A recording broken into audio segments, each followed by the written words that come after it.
All right, well, sorry, Dumbo. Fat chance any more elephants fly at this circus. Ringling Brothers and Barnum and Bailey Circus ditching the world-renowned Elephant Act. That's right, one of the largest, longest-running circuses in the country, phasing out elephants by the year 2018, not because ticket sales are flopping, because the protesters are stomping. Animal rights groups demanding an end to the Animal Act over the treatment of elephants, while the circus insists it treats all animals fairly and very helpfully. The head of the company saying that this fuss just isn't worth going, well, through the rings over.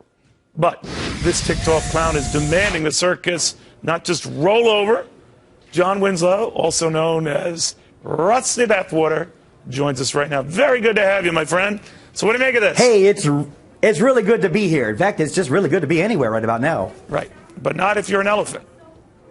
No, not if, you know, I knew something was up when I saw the elephants with their trunks packed. I knew something was up then. Oh, man. So, I'm sorry about that. I don't mean to throw some levity into this otherwise serious situation, but yeah, I'm quite aware of the situation going on with the circus. So. But what difference would it make to you, Russ? I mean, you're a great clown. I mean, kids love to watch clowns at all of these events. The elephants, they might miss them, but, you know, they'll get over them. Well, you know what? P.T. Barnum once said that the elephants and the clowns were the pegs on which the circus was hung. Now, if you take one of those pegs away, you're going to have a lopsided circus. So what's next? Are they going to get rid of the clowns next? Unless you were treated inhumanely, maybe. But what do you make of these groups? Now a lot of cities and towns, municipalities have these rules in place, even if they've got no proof that there's anything bad going on.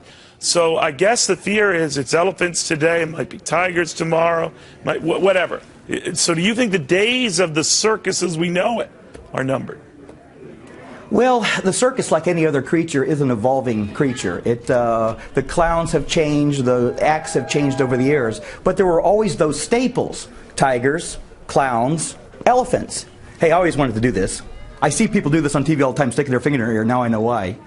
And, you know, these are the staples of the circus. I don't know. I have no idea what I just did either. I never know what I'm doing half the time.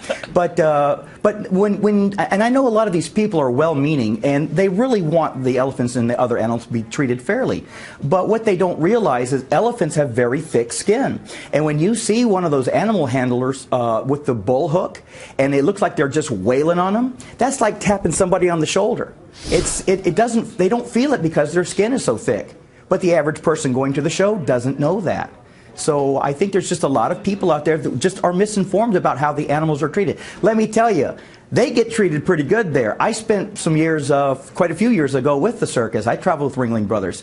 And, hey, it was working guys, clowns, showgirls, all the other acts, and then the animals. They were treated the best of the bunch of us. Better than showgirls? Yeah, even better than the showgirls, believe it or not. All right. But we were kind of on the bottom rung. But hey, the elephants, they were treated very well, very well fed and well exercised and just well cared for. You know, Rusty, this is the same debate we're having right now in Manhattan, whether we want, horses in Central Park, giving carriage rides.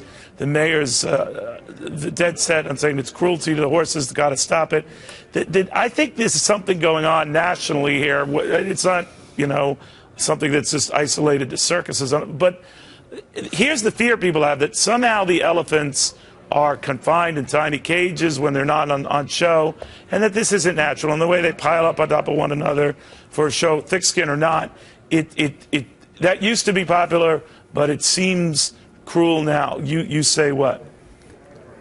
Well, again, with the evolution of things as they are, circuses being one of them, people today aren't the same people that they were 20 years ago, and what was considered normal then is completely different now. That doesn't mean it's wrong, it just means it's different. And I think a lot of modern-day people, they base their ideas on what is cruelty on seeing these elephants being whacked with the bull hooks and being chained down and all these other things. A lot of that is done for their safety. And when they're not performing, they are exercised, they are fed, and when they retire, there's a huge preserve that they get retired to. And is that where these elephants are going when they're put out to pasture? They're literally put out to pasture? They are literally put out to pasture. They're taken to a preserve that the Felds own. and they live out the rest of their lives in comfort and ease, and they're well taken care of. Rusty, you would know this far better than I, but what about Cirque du Soleil? Was that the real problem for traditional circuses such as yours, and that sort of changed what circuses were going to be about? I mean, I don't quite get Cirque du Soleil myself, and the music and everything else and spinning around, and be that as it may, that drew attention away from you guys. Hard to say. I personally never saw a Cirque du Soleil show, so I can't say with intelligence. Well, it's basically a circus without animals. And it's mostly trapeze and gymnastics and stuff. And those guys are good. I mean, I've seen clips of them. I've never seen the show. But, yeah, that might have had an effect on how people view the circus as it is and as it was. Well, I hope it never goes away, because what you do, I mean, you lighten up a lot of hearts. Kids like it. I mean, took my kids many times as a kid myself. Oh, wait a minute. Now, you took your kids because you wanted to go see them. You're right. You're absolutely right. Yeah. Although the 3-ring thing, if you have ADD, what ring am I looking at, you know? So stop that. Yeah, so ring 1, ring 2, ring 3. Exactly. I have ADD too. Yeah. ADD, attention deficit. Oh, look, a squirrel. Oh. Yeah. Very good having I got to tell you something. Sure. Hey, Neil, I got to tell you something. Of all the people that's ever interviewed me, and I mean this from the bottom of my heart, you're the most recent. That's very good. I'm so glad I didn't wear that jacket, or we would have clashed. So thank you for giving me a heads up. No, you're very good, Rusty. I got my clothes. I get my clothes at Clowns R Us. I thought, or either that or O'Reilly's distributor. It looks very nice. Thank you very much, Clown, Rusty. that's what it was. Yeah. Oh, there you go. My pleasure. Rock on with your bad self. Rock on. Thank you, Rusty. You rock, buddy. All right, indeed. Look at the time. All right, now.